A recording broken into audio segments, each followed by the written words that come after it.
Welcome back to Ancient Military History, a channel dedicated to providing visual representation of how ancient militaries operated and waged war, going into detail about the real tactics they used to win battles, and showing you, the viewer, how this would have looked in ancient times. In this video, we will be going over the history and tactics used in the Siege of Tyre that took place in 332 BC between the proud Phoenicians of Tyre and Alexander the Great of Macedonia. The 7-month-long siege is the most famous of Alexander's sieges and one of the defining moments of his campaign, a task that proved so difficult that it had tested the strength of his patience, perseverance, and appetite for conquest. From the beginning of Alexander's rule in 336 BC, his heart was set on the conquest of the bountiful lands of Persia. He made his way from Macedonia into the western part of Asia Minor, where he defeated the Persians at the Granicus River in the Battle of Issus. The spoils gained from those victories gave him and his men a taste of the Persian wealth and splendor of living that had served as encouragement to pursue such riches. Before Alexander advanced his conquest into Egypt, which was part of Persia's domain, he understood the importance of first securing all Phoenician cities, whose formidable navy had control of the Mediterranean Sea, lest he continue his campaign and be attacked from the rear. As he made his way south, the maritime cities readily surrendered to the young conqueror without bloodshed, and out of hatred for Persia and their king Darius, whom they had only joined out of necessity and not by choice. So, in just a few short months, he subdued all of Phoenicia, or modern-day Syria, Lebanon, and Israel, save for the proudly fortified island of Tyre. Located about half a mile off the coast of modern-day Lebanon, Tyre became a major seaport for the ancient world and had a powerful navy and an army of mercenaries that supported Persia in their wars and campaigns. A thick wall surrounded the island city, and one historian even states that the eastern part of the wall facing landward towered to an impressive 150 feet in height. Alexander approached the island with the request to offer sacrifices to the god Heracles, or Melkart in that region, who was the patron deity of the Tyrians, for within the city existed the oldest known temple dedicated to the god of monarchy and the sea.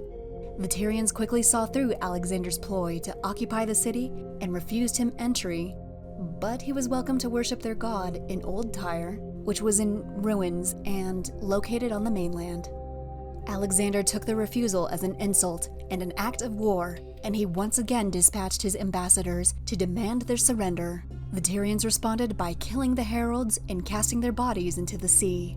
Although Alexander had a growing reputation as a formidable military commander, Tyre was comfortably and confidently protected by their impenetrable walls, surrounded by deep waters and strong winds that caused a constant battering of waves against the shore. Not to mention, the Tyrians were also well equipped with an array of missiles, combustible material, and of course, their entire navy. Alexander could try, but the city of Tyre was impregnable.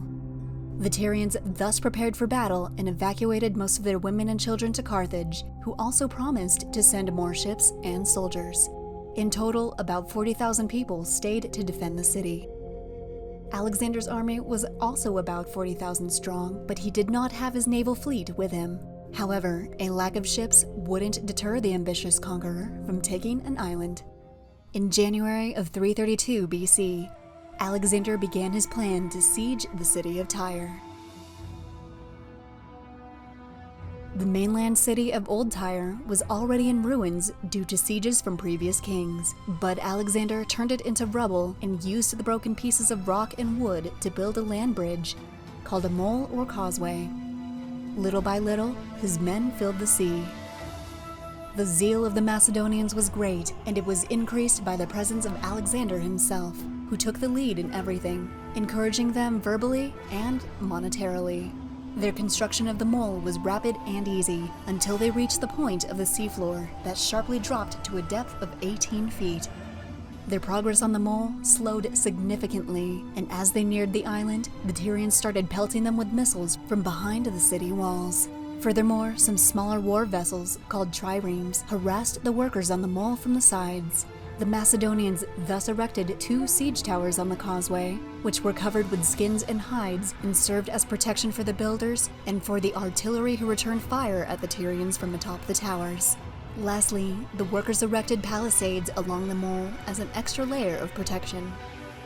In response, the Tyrians prepared a vessel and loaded it with dry wood, pitch, brimstone, and every other combustible it could carry. Then, waiting for some favorable winds, they fastened the loaded vessel to a couple of triremes, which towed it with the breeze. As they neared the Macedonians, they set the vessel ablaze, and all 3 ships rammed themselves into the mole as violently as they could. The crews aboard the triremes managed to swim to safety, while the Macedonians dealt with the ensuing fire that burned down their siege towers, artillery engines, and palisades. However, any men who attempted to douse the flames were attacked by a contingent of Tyrians who rowed out from the city on light vessels. The destruction of the mole, of course, would have been very frustrating for Alexander and his men, who spent months on its construction. Though a small victory for Tyre, it only delayed the inevitable, and the resistance only fueled Alexander's resolve to take the city. He ordered his men to build an even wider causeway so that it could be protected by more towers. And realizing he'd need to fight fire with fire, or rather, navy with navy, he temporarily left for Sidon to retrieve his fleet. In addition to his own ships, his allies from all over Phoenicia sent him support vessels, and even the kings of Cyprus, who were not yet allies of Macedonia, but were terrified of Alexander after hearing about his victory at Issus, sent him 120 ships. In total, the Macedonian king had about 220 ships, and an additional 4,000 mercenaries to help him with his siege. Wasting no further time, Alexander sailed for Tyre and halted and displayed his entire fleet before the city and within full view of the inhabitants, who were, consequently, taken by surprise and suddenly realized they were vastly outnumbered. Now, with a naval engagement completely out of the question, the Tyrians had no choice but to defend their 2 harbors. A boom chain protected the southern harbor, and a line of triremes were anchored across the entrance of the northern harbor. Alexander ordered a small attack to test the strength of the northern blockade, and he succeeded in sinking 3 ships. But instead of pursuing an all-out naval attack, he placed a contingent of Cyprian ships to guard the northern harbor, and another contingent of Phoenician ships guarded the south. Now having a fleet of ships that were equipped with catapults, battering rams, siege towers, and gangplanks, along with his siege engines on the mole, the Macedonian king was fully prepared to take the city.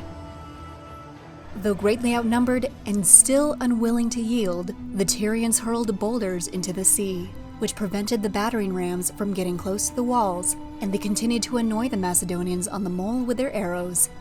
Alexander, who was equally stubborn and relentless, ordered his ships to lasso the boulders and tow them into the sea. This was accomplished with great difficulty, however, since it was performed from wobbly ships and not from firm ground. And the Tyrian ships, protected with mail, sailed close to the Macedonian ships and cut their anchor cables, which loosed the ships at sea. And even though Alexander armored some of his own ships with mail to act as a screen in front of the siege ships, Tyrian divers secretly continued to cut the cables under the sea. Alexander finally solved this problem by replacing the rope cables with chains, and the Tyrians were thus powerless to stop the Macedonians from removing the boulders and clearing the way for their siege ships. The Tyrians, now in a desperate situation, resolved to make an attack on the Cyprian ships, which were greatly undermanned in comparison to the rest of the Macedonian fleet. Concealed by sails, the Tyrians prepared 13 ships in the northern harbor, and they silently rowed them out, one by one.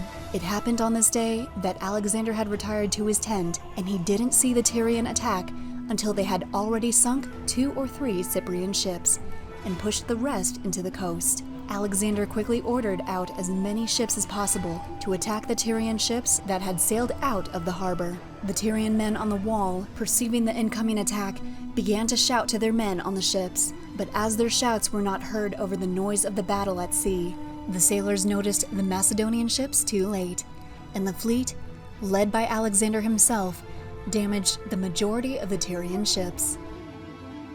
Now, with Tyre's navy no longer an obstacle, Alexander was free to attack the city. he sailed around the island, testing the strength of the walls. And small contingents here and there from the north and the mole tried and failed to breach the city. After 3 days, having waited for calmer waters, Alexander resumed his attack.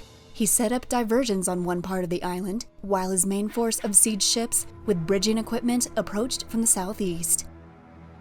Finally, after 7 months of sieging the city, Alexander and his men infiltrated the not-so-impregnable island of Tyre.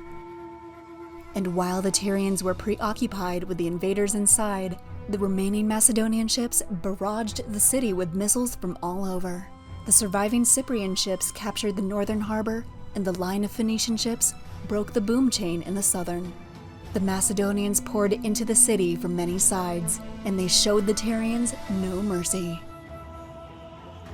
Alexander and his men, who by now were so embittered and enraged by the time and men that were spent to siege the city, took out their frustrations on the populace. Buildings were looted and burned. Citizens were either killed or killed themselves in their own homes. 6,000 to 7,000 men were slaughtered within the city, and another 2,000 were crucified along the banks of the island. The remaining 30,000, which included women and children, were sold into slavery. Alexander only showed amnesty to any who had sought refuge in the Temple of Heracles, which included the Tyrian king and his magistrates, and some Carthaginian pilgrims. Alexander celebrated his victory with a sacrifice and religious procession in honor of Heracles, as well as a gymnastics competition and torch race. With the now peninsular city of Tyre subjugated, Alexander continued his conquest of Persia, this time having full control of the Mediterranean Sea. Thank you for watching Ancient Military History, your go-to resource for the strategies and tactics used by ancient militaries throughout history to conquer their foes. We are a brand new channel, and your support would mean the world to us. So, if you liked this video and would like to see more, subscribe to the channel and check out our playlists, where we cover the tactics and other interesting ancient battles. And let us know in the comments which ancient military battle you'd like to see next. Until next time, thank you and have a wonderful day.